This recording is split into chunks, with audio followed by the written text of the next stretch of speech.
Gott að sjá ykkur öll. Það var yndisleg samkoma, er það ekki? Og trúið ekki með mér að Guð gerir stóra hluti núna á þessari samkomu. Amen.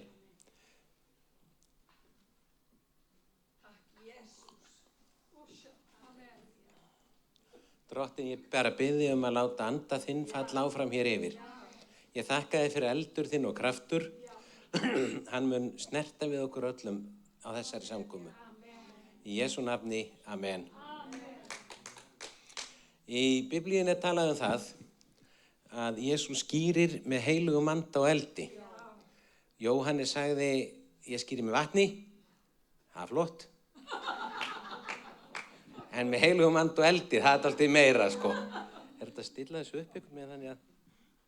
Nei.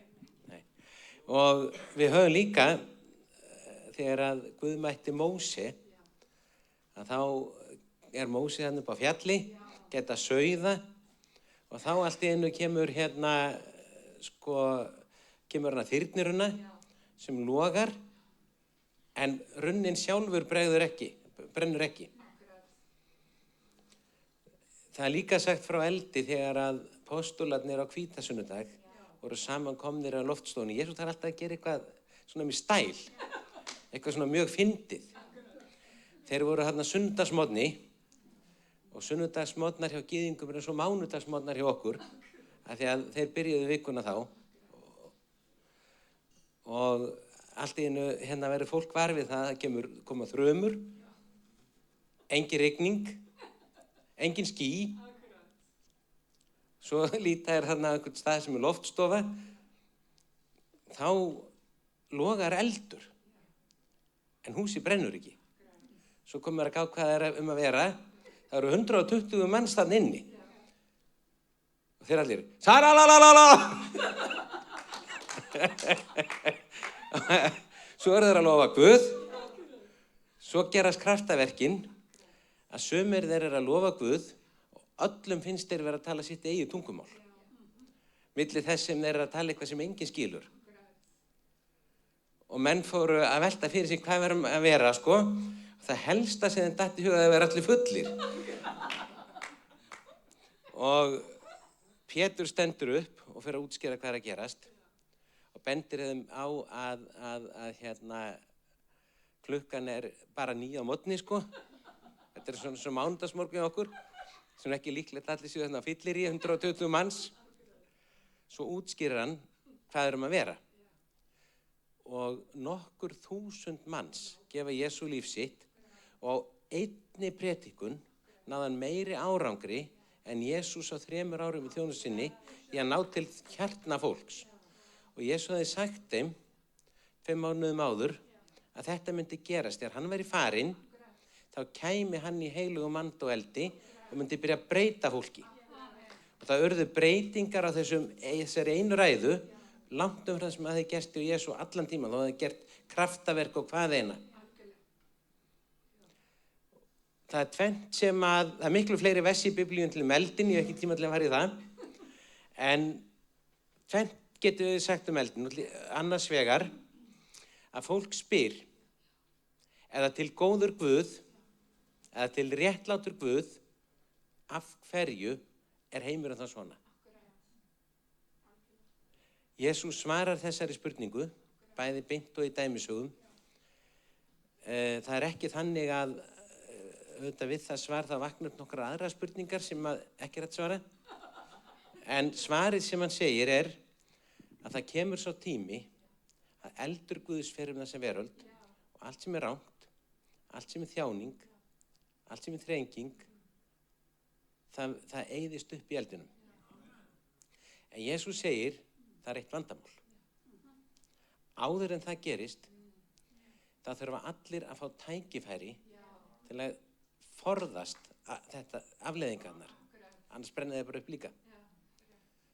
Og Jesús kom og dó á krossi til að gera þetta mögulegt.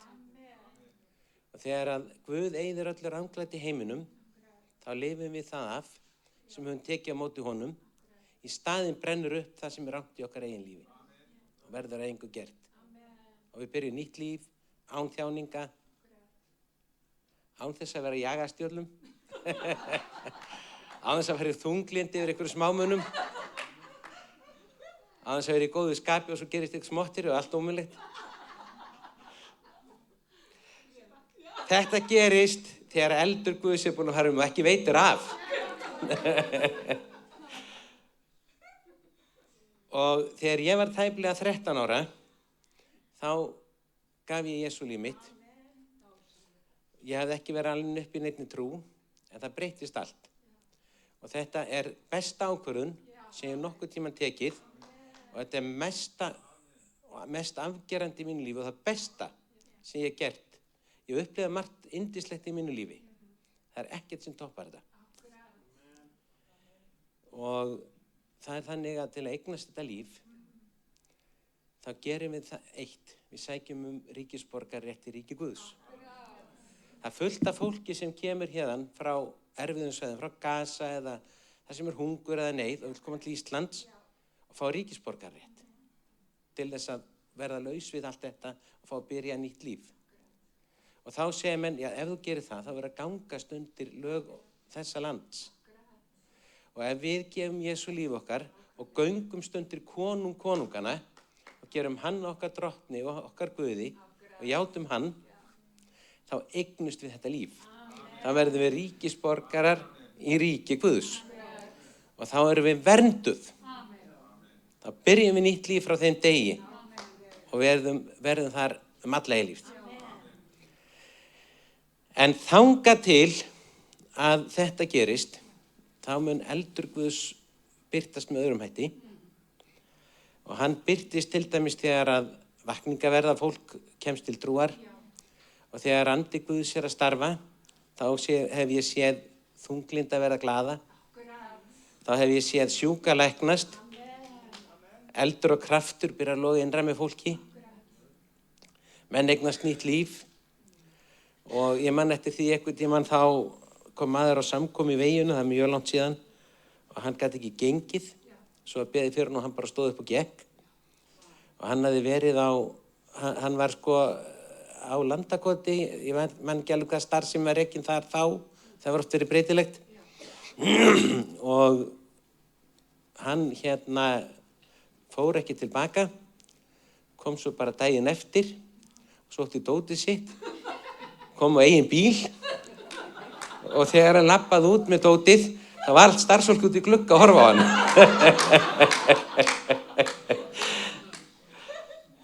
En hvernig verður þessi eldur til? Þetta rosalega mikilvægt. Hann tendraður af Guði. Og í Biblíunni talað tjaldbúðina og ef einhver langar að sofna, það er mjög gott að lesa þau vers sko því að sumt alveg óskiljanlegt. Taka mörinn þarna, svo fara með innyflin þangað. Þannig textinn. Og ég man að Sara var að lesa í fyrst skipti, sko. Hún bara, vá, hvað ég eiginlega að lesa? En þegar rýnt í þetta og gullmólarnir teknir út, þá kennir ýmissa grasa. Og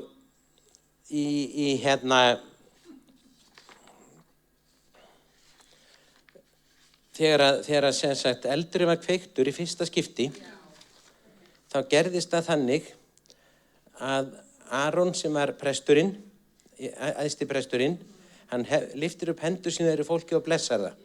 Síðan gekk hann að altarinu eftir að hafa fært Guði fórnir og síðan fóru Móse og Aron inn í samfundatjaldið því að þeir voru á ferðaleið þannig að þeir þurftu alltaf að slá upp tjaldi fyrir helgihaldið. Og þá birtist allt í einu dýrð drottins yfir. Og það segir, eldtungur loguðu út frá drottni og gleyptu brennifórnina, heillafórnina og mörinn á altarinu. Þegar fólkið sá það, hóf það upp fagnaróp og féll fram á ásjónu sínar. Þennan eld kveikti drottinn. Það gilti ein regla. Þessi eldur sem Guð kveikti, hann mátti aldrei slokna. Þeir eru það varðveitaðan eld eins út í það óendanlega. Og það segir hérna, drottinn talaði Móse og sagði, gefðu Aroni og sonum hans þessi fyrirmæli. Þetta eru lögin brennifórn og fleira. Með henni skal eldinum haldi lifandi. Svo heldur þetta áfram. Eldinum á altarinu skal haldi logandi, hann má ekki slokna. Og þegar Guð hefur kveikt eldin hjá okkur, þegar Guð hefur kveikt eldin í kirkjunum, þegar Guð hefur sett vakningu yfir, þá gildir ein regla. Eldurinn má ekki slokna. Það ber að halda honum við. Í 7. versi í 3. Mósebók, kafla 16, nei ekki 16, það er eitthvað ruglað hérna hljóðunum. Þá segir, eldinum skal ætíð haldi lifandi á altarinu, hann má ekki slokna. Og þetta er þannig að prestunum var trúað fyrir eldinum. Ef við lesum Nýja testamentið, þá sjáum við að við erum öll prestar Guðs sem höfum gefið Jesú líf okkar. Svona orðar Pétur postuliða, sem að það gengi með Jesú, en þið eru útvalin kynslóð, konunglegur prestómur, heilig þjóð, eignalýður, til þess að þér skuluð víðfræja dáðir hans, sem kallaði ykkur frá myrkrinu til síns undursamlega ljós. Þið sem áður voruð ekki lýður, hafi nú orðið guðslýður, þeir sem ekki nutu miskunnar, hafi nú miskun hlotið. Þannig er hann að vitna í versi í Hósea. En af því að þú sem hefur gefið Jesú líf þitt, ert prestur Guðs, það ber þér að halda eldinu lifandi sem Guð tendraði í þér. Og þér ber að bæta í eldin til að ganga þann veg sem Guð kalla. Því að það segir í Pétursbréfi að víðfræja dáðir hans.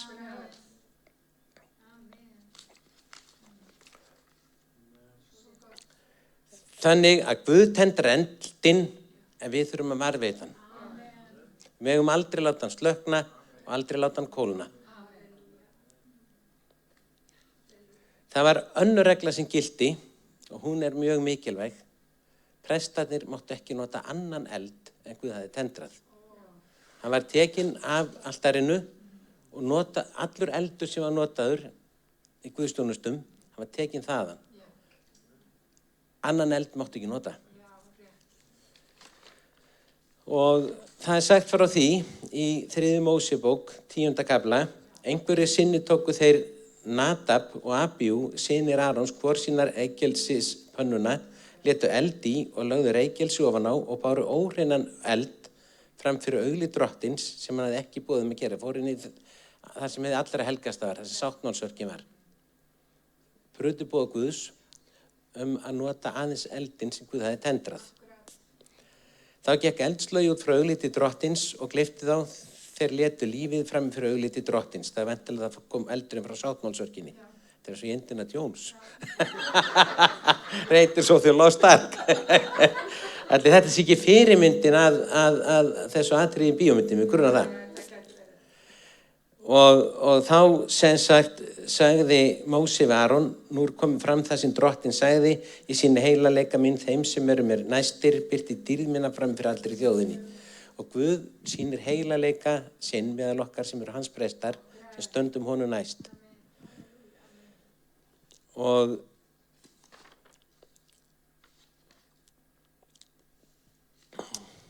þannig að við megum bara nota eldin sem Guð hefur tendrað. Og þess vegna þurfa kirkjur alltaf að passa sig á því að þegar eldurinn er ekki að loga eins og hann á að loga, ekki að brenna eins og hann á að brenna, að fara ekki að finna upp einhverju nýju. Ég til dæmis teki eftir því að í þjóðkirkjunum það sem mjög yndislegir hlutir að gerast út í söfnuðunum, þá þeir stundum svona að tala um alls konar mál sem ekki teima í kirkju, Það er bara, menn geta bara, þú veist, verið í einhverjum samtökum eða stjórnmálaflokkum einhverju til að tala þeim málum og loga fyrir einhverju sem er bara ekki hlutverk kirkju að vera standi. Og þetta þurfa allar kirkjur að fara að sjá, að ef eldurinn dofnar og hlutin ekki að gerast, Að kveiki ekki bara einhvern annan eld.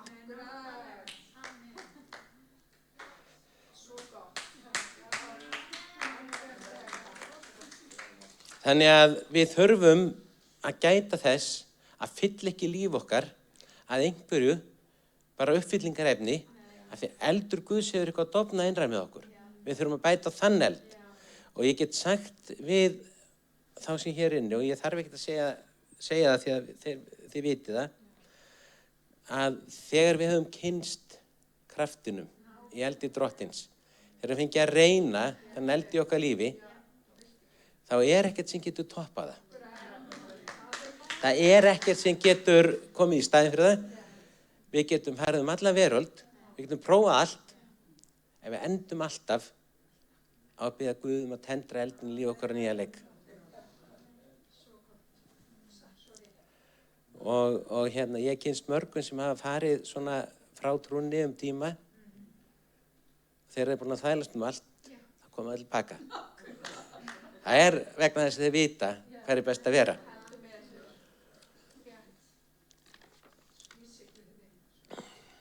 Þegar að eldurinn hefur dofnað hjá okkur og við biðjum Guð að kveikja hann á ný, þá ein regla í Biblíunni sem mjög öðruvísi heldur en margt sem við þekkjum. Við hefum orðatiltæki sem heilt betur en bætt, en í Biblíunni gildir reglan að síðara verður meira en það fyrra. Þannig að Guð tendra eldin í okkur nýja leik, þegar Guð sendur okkur kraft sinn á ný, hvort sem ung eða gömul, þegar það segir í Jóel að þegar eldurinn, spátansbók Jóels, þegar eldurinn tendrast, þá munu þeir sem eldri eru sjá sýnir, drauma og fyllast krafti.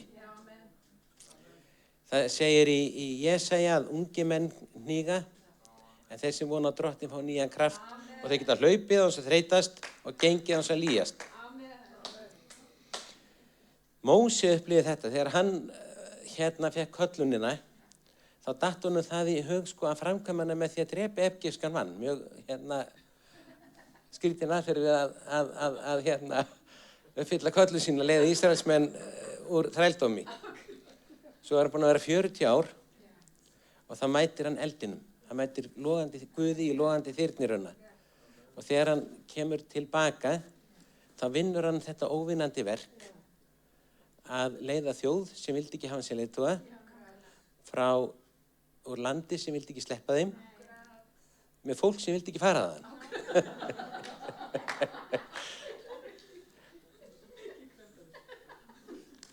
Þetta gat hann þegar hann hafði séð mætt eldi Drottins. En það þannig með Jesú að það aldrei gaman að lesa þegar í Nýja testamentinu hvernig hann ger allt með stæl, eins og láta menn fyrsta dag vikunar taka við heilugum anda og enginn vissi hvað hann á sér stóð veðri.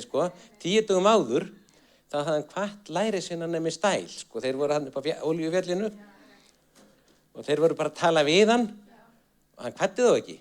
Allt í einu fór hann bara upp í loftu og hvarf inn í skýin. Þetta kalla ég að fara með stæl.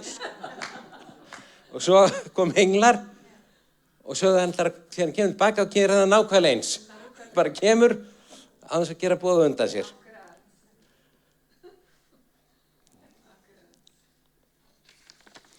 En þetta gríðarlega mikilvægt atriði því að ef við biðjum Guð að tendra eldinn, þá segir Guð já. Hann bíður eftir því að við biðjum það. Og þá gerist það að fólk bara mun dragast hingað inn á samkomur.